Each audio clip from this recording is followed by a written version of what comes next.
Welcome to the Dr. Maya podcast, where we challenge the norms of healthcare, empower people to take control of their health, and redefine the future of medicine. Life was given to us 1 billion years ago. What have we done with it? Today, we're tackling a big one, the idea that everything is connected. Mm-hmm. You've probably heard this in various spiritual contexts, but, well, we're not just taking it on faith. We're going to explore what science has to Our say. mission today is to see if this, the sense of interconnectedness moves beyond just a nice sentiment and into something scientifically compelling. Okay. And we've got a pretty fascinating collection of material for you, from cheese insights linking the cosmos to our personal lives, to ideas around the law of attraction, the science of matter and antimatter, Right. the power of the mind and healing how we actually think, and even navigating self-doubt. Okay. Let's jump right into a connection that's truly, awe-inspiring, the link between our hearts and the stars. Tom Chi, with his background in astrophysics, talks about how this question of interconnectedness has been a constant in his journey. And he points to something really fundamental right inside us. What's fascinating here is the molecule right at the heart of our hemoglobin, Heme B. As you know, it's essential for carrying oxygen throughout your body. Yeah. And at the center of each Heme B molecule, a single atom of iron. Right. Now, here's where it gets truly mind-blowing. That iron, crucial for every breath and heartbeat, it has this cosmic origin story. Yeah. It wasn't just formed here on Earth. Science tells us that iron is exclusively created in supernovas and supermassive stars. Think about that for a moment. Yeah, the early universe was mostly hydrogen and helium. Basically, no iron existed back then. So the iron coursing through your veins right now is a direct result of stars reaching the end of their lives in these, spectacular explosions. Supernovas, yeah. They're these incredible events that forge heavier elements, including that iron, and then just scatter them across the universe. But it's not just a one-time thing, is it? These elements then need to, come together again to form new stars. Right, which will eventually also produce iron. And a key driver in this whole ongoing cycle of massive star birth, the thing that kind of stirs the cosmic pot and mixes those interstellar gases, is galactic collisions. Galactic collisions. Precisely. The Hubble Space Telescope has captured these stunning images of galactic mergers, these colossal cosmic crashes that unfold over hundreds of millions or even billions of years. When galaxies collide, their interstellar clouds of gas compress, and that triggers intense bursts of new star formation. These new massive stars live fast and die young, often ending as supernovas, spreading the iron they created back out in the cosmos. So the profound takeaway here isn't just that stars make iron, but that a fundamental building block of you was forged in a stellar explosion billions of years ago. That iron then traveled across the vastness of space, maybe through multiple star cycles and galactic collisions, and eventually became part of, us. Every heartbeat is literally connected to these cosmic events. It's a staggering thought, isn't it? It truly is. And it beautifully sets the stage for our next connection, one that's maybe more immediate but equally fundamental: the link between our breath and the earliest forms of life on Earth. Taking a deep breath, we do it automatically, constantly. It's such a simple act that can feel very grounding, like Tom Chi points out. But he also highlights that this basic act of breathing oxygen, it wouldn't have been possible on our planet just 3 billion years ago. Yeah, the Earth's atmosphere back then was radically different. While nitrogen levels were maybe similar to today, oxygen was almost non-existent. Really? Instead, the atmosphere was thick with carbon dioxide. It was largely uninhabitable for the kind of complex life we're familiar with now. So who are the unsung heroes who made the air we breathe? It turns out they were tiny, single-celled organisms called cyanobacteria. Right. These are some of the earliest forms of life, thriving in environments that would be toxic to us today, often found in these layered rock-like structures called stromatolites. Stromatolites. Oh. Okay. What's truly remarkable is that cyanobacteria are photosynthetic. So just like plants today, they use sunlight, water, and carbon dioxide to produce energy. And as a byproduct of this whole process, they released oxygen. Wow. Over billions of years, this seemingly tiny action, repeated by countless organisms, slowly began to transform the composition of Earth's atmosphere. It must have been an incredibly gradual process, though, taking hundreds of millions of years. Oh, absolutely. But eventually, oxygen levels started to climb. And then, around 600 million years ago, a really pivotal moment occurred. the formation of the ozone layer. Ah, the ozone. The ozone layer, which developed from all that increasing oxygen in the atmosphere, acted like a shield, basically, protecting the Earth's surface from harmful ultraviolet radiation from the sun. Which was a total game changer, right? A huge game changer. Before this protective layer, complex multicellular life couldn't really survive on land. But with the ozone layer in place, we saw the Cambrian explosion, this burst of diverse life in the oceans, and eventually the first plants colonized the land. Life as we know it began to flourish. And the connection doesn't even end there. What happened to those ancient cyanobacteria? Well, their descendants are kind of still with us today, aren't they? Absolutely. They were essentially incorporated into plant cells through a process called endosymbiosis and evolved into what we now know as chloroplasts, those tiny structures within plant leaves responsible for photosynthesis. So the same process is still happening. Exactly. The very process that ancient cyanobacteria started billions of years ago continues within the plants all around us. Which brings us to this beautiful cycle of breath. Our out-breath is rich in carbon dioxide, which is essential for plants to do their photosynthesis. It's their in-breath, you could say. And their out-breath is oxygen, which is what we need to survive our in-breath.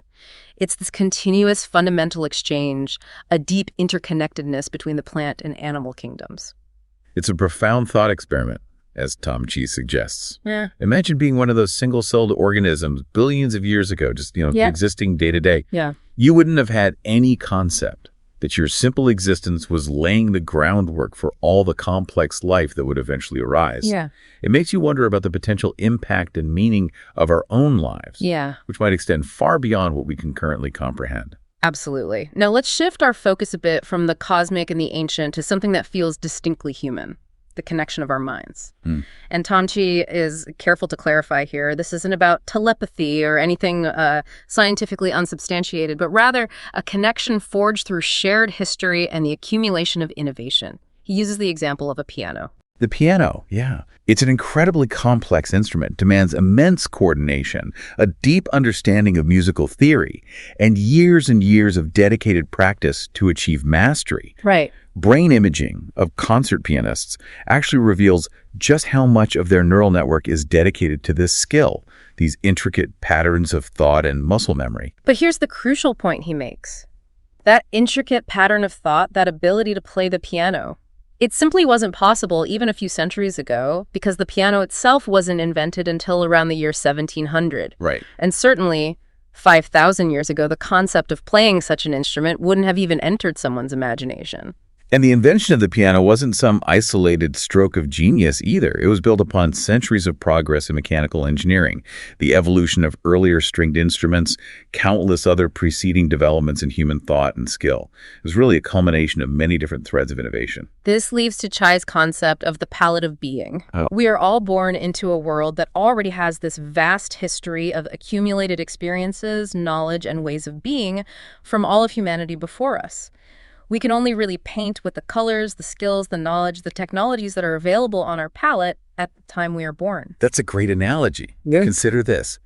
The ability to be, say, a software engineer is a relatively recent color on our human palette.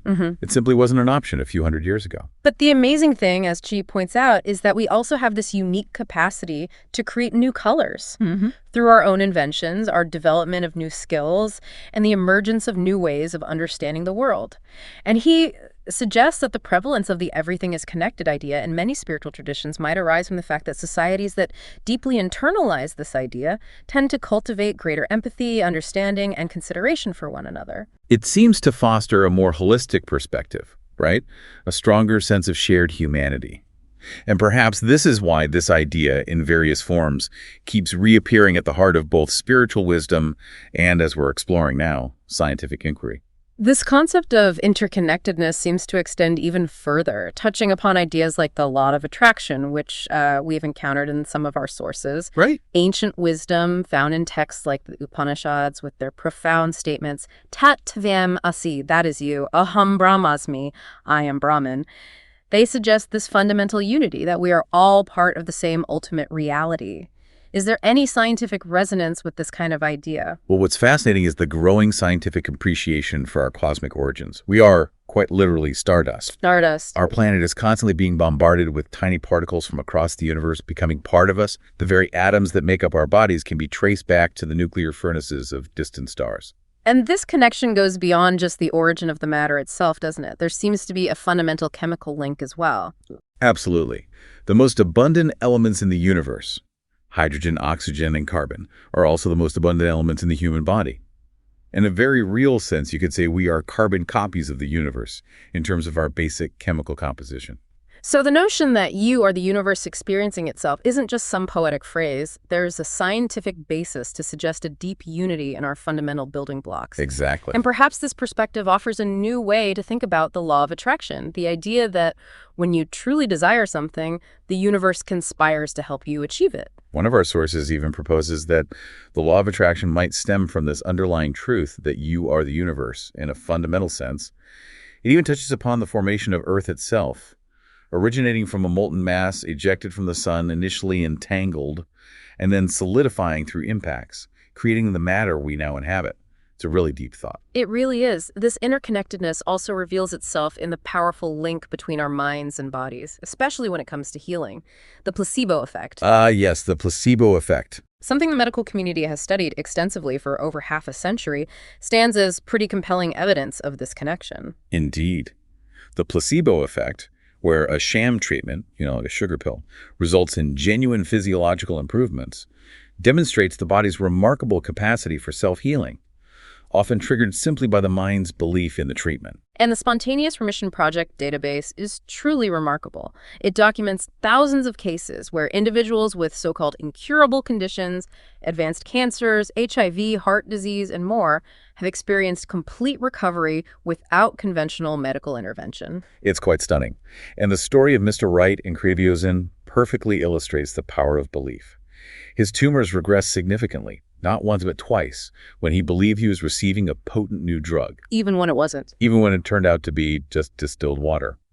Conversely, the tale of the 3 hexed baby girls tragically highlights the nocebo effect, the dark side of belief, where the belief in a negative outcome can manifest physically in devastating ways. And these aren't just subjective feelings of improvement, are they?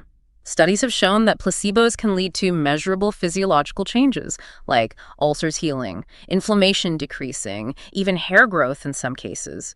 It's a real physical response initiated by the mind. Absolutely. And what's also critical here is the role of the healthcare provider in this mind-body connection.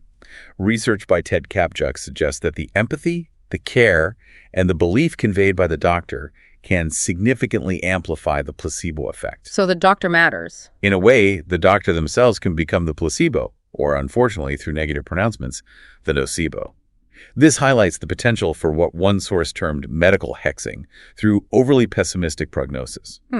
This broader understanding of health extends beyond just physical interventions then. The whole health care model emphasizes the interconnectedness of various aspects of our lives for overall well-being, including healthy relationships, fulfilling work and creative expression, spiritual connection, a healthy sex life, financial stability, and a supportive environment, all anchored by what they call the inner pilot light. And there's data supporting these connections. Absolutely. Studies have shown correlations between strong marriages and increased longevity, regular attendance at religious services and longer lifespans, and conversely, the negative health consequences of chronic overwork like karoshi in Japan. Right, death by overwork. Even our general outlook plays a significant role, with happier individuals tending to live longer and optimists having a lower risk of cardiovascular disease compared to pessimists. And the physiological mechanisms underlying this mind-body interplay are becoming clearer, aren't they? We have the stress response. Right. The stress response, with its release of hormones like cortisol and activation of the fight-or-flight system, stands in contrast to the relaxation response. The relaxation response triggers the release of healing hormones like oxytocin and dopamine, allowing the body's natural repair processes to activate. These innate self-repair mechanisms are often suppressed by chronic stress. I see. So the placebo effect likely taps into this relaxation response, creating a neurophysiological environment conducive to healing through a combination of positive expectation and supportive care. This brings us to the fascinating realm of the unconscious mind and how it can sometimes create internal friction, leading to self-doubt and even self-sabotage, even in people who are intelligent and driven. Yeah, this often boils down to this dynamic tension between our innate desire for comfort and security and our equally powerful innate drive for growth and expansion. Our brains operate with different systems at play. You can think of it as the conscious logical mind. Let's call it Drew for simplicity. Drew. And the unconscious mind, the realm of deeply ingrained habits and emotional patterns. Let's call that Gun. Drew and Gun. Got it. And those early years of childhood, before age 7, when our brains are operating in more suggestible brainwave states like theta, they seem particularly influential in programming Gun, don't they? Oh, hugely. Aristotle's famous quote, "Give me the child for 7 years and I will give you the man," really underscores this. A seemingly casual negative remark from a parent, something like, "You're not good enough," can be unconsciously absorbed by a child and become a deeply rooted, limiting belief. Wow. The midbrain, our Gun, is incredibly efficient at automating repetitive thoughts and behaviors, turning conscious decisions into unconscious habits that run largely on autopilot. So even when our conscious mind, Drew, is striving towards a goal, the powerful unconscious mind, Gun, can act like a massive elephant being guided by a tiny ant, That's a good analogy. often pulling us back towards familiar, even if ultimately unhelpful, patterns. And the strong influence of our social circles, the 95% law of conformity, as it's sometimes called, can further reinforce these unconscious beliefs. Yeah, the peer group effect is powerful. But the encouraging news is that we can consciously work to reshape the programming of our unconscious mind. Oh. Well, it involves being mindful of the information we consume, limiting negative influences, like doom-scrolling news, Right. actively seeking out positive and supportive input, reading uplifting material, listening to positive podcasts, and perhaps most importantly, engaging with mentors or guides who can help us identify and dismantle those limiting unconscious patterns, getting the wrong stuff out. And what about self-doubt itself? It's such a pervasive human experience. How can we navigate its challenges effectively? Interestingly, directly fighting against self-doubt can sometimes backfire, actually amplifying its power. Really? How? Well, the mind doesn't always process negations effectively, So constantly telling yourself, "I should not doubt myself," can paradoxically keep the focus on doubt. Huh. So what's a more constructive approach then? Sharing those feelings of self-doubt with trusted friends or mentors, it seems, can be a vital step in finding the courage to move forward. Just voicing it can lessen its grip. Makes sense. And ultimately, one of our sources suggests that cultivating self-love fosters an inner peace that makes you truly resilient. Embracing doubt can even serve as a reminder to be more gentle and nurturing towards ourselves, like, "Oh, there's that doubt again, time for some self-compassion." That's a nice way to frame it. It's also important to have realistic expectations. Yeah. Overcoming deeply ingrained self-doubt is often a journey, not an instant fix. It takes time and consistent effort. Now let's turn our attention to the very science of thinking itself. It turns out that engaging in deliberate thought can actually feel quite effortful, even, well, unpleasant sometimes. Yeah. Which might explain why we sometimes opt for quick, intuitive answers that aren't always correct, like those simple math problems people get wrong. Exactly. Yeah. This brings us back to that dual system model of thinking we mentioned. System 1, our Gun, which operates quickly, automatically, and largely unconscious. The autopilot. And System 2, our Drew, which is slower, more deliberate, and requires conscious effort. Gun relies heavily on our long-term memory, while Drew has a very limited capacity for working memory, the information we can actively hold in our minds at any given time. And this limitation of working memory is key to understanding how we learn effectively, right? The concept of chunking. Yes, chunking. Grouping related pieces of information together into meaningful units. It allows us to bypass those working memory limitations and hold more complex information in our active thought. So learning is essentially building those mental chunks. Exactly. Learning is the process of building these mental chunks and automating skills, gradually transferring them from the conscious control of Drew to the automatic execution of Gun through focused, deliberate practice. Okay. The add one task mentioned in one of our sources, where the simple act of adding 1 to a series of digits cause measurable pupil dilation, beautifully illustrates the physiological effort involved in conscious System 2 thinking. Your brain is literally working harder. And sometimes the automated habits of Gun can interfere with our conscious knowledge held by Drew, leading to those frustrating mental slips, right? Oh, definitely. Think about driving on the opposite side of the road in a new country. Even though Drew knows the rule, Gunn's ingrained habits can take over momentarily. Been there. What's particularly interesting and maybe counterintuitive is that making information slightly more difficult to process can actually force Drew to engage more deeply, leading to enhanced understanding and better retention. Harder is better. Sometimes. The example of a test printed in a slightly harder to read font resulting in more correct answers illustrates this. The brain has to work a bit harder to decode it, forcing deeper processing. It's also a rationale behind the shift in education towards more active learning methodologies that require conscious engagement rather than just passively listening. So that discomfort we feel when learning something new. That discomfort inherent in struggling with new information can ultimately lead to greater learning and growth. We need to embrace it. Fascinating. Finally, let's delve into another, perhaps more mysterious realm that hints at a deeper interconnectedness. Antimatter. Ah, antimatter. It's a staple of science fiction, but what is it scientifically, and how might it relate to our overarching theme today? Well, in modern physics, antimatter is essentially the mirror image of ordinary matter. For every fundamental particle, like an electron or a quark, there exists a corresponding antiparticle with reverse properties, most notably electric charge. So the electron has a negative charge. And its antiparticle, the positron, first predicted by Dirac before it was discovered, has a positive charge. This reversal extends to other fundamental properties too, often summarized as charge, parity, and time reversal, or CPT reversal. It's like a mirror image in several fundamental ways. So in principle, could you build atoms and even molecules from antimatter? Could there be entire antiplanets out there that look identical to regular planets? Theoretically, yes. Antiparticles combine together to form anti-atoms and anti-molecules. An antimatter planet composed of anti-elements would likely behave very similarly to a matter planet in terms of gravity and appearance. We've even succeeded in creating simple anti-atoms like anti-hydrogen in the lab at places like CERN. But the universe isn't half matter and half antimatter, is it? No, and that's the profound mystery. The observable universe is overwhelmingly composed of ordinary matter, a puzzle known as baryon asymmetry.